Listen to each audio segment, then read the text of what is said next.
Welcome to the Salmon Runs YouTube. Enjoy the video. You start by measuring, run time it, and see profile to capture hotspots and real numbers. Once you have baseline data, upgrade to Python 3. 10 or newer improvements matter.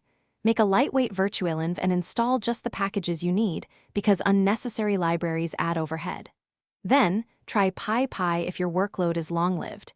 It can speed many workloads.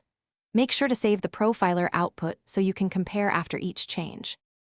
Once you know hotspots, rewrite the heavy parts. Replace Python-level loops with list comprehensions or map where it reduces Python overhead.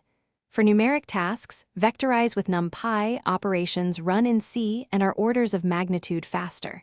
Use built-in functions, they're optimized in C. Add caching with functools. LRU cache for deterministic functions called often.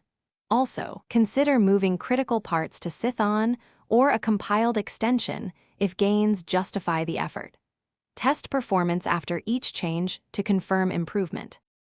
Now reprofile with real workloads and compare numbers to your baseline. You want measurable gains. If I/O bound, use Asyncio or threads. If CPU bound, try multiprocessing or native extensions. Adjust garbage collection thresholds only when you can measure improvements. If things still underperform, check for blocking I/O, excessive memory allocation, or a mismatched runtime. Try PyPy or compile hot paths with Python. One key tip. When something regresses, revert to the last known good change and reintroduce optimizations one at a time. Thanks for watching. Consider subscribing if we helped you.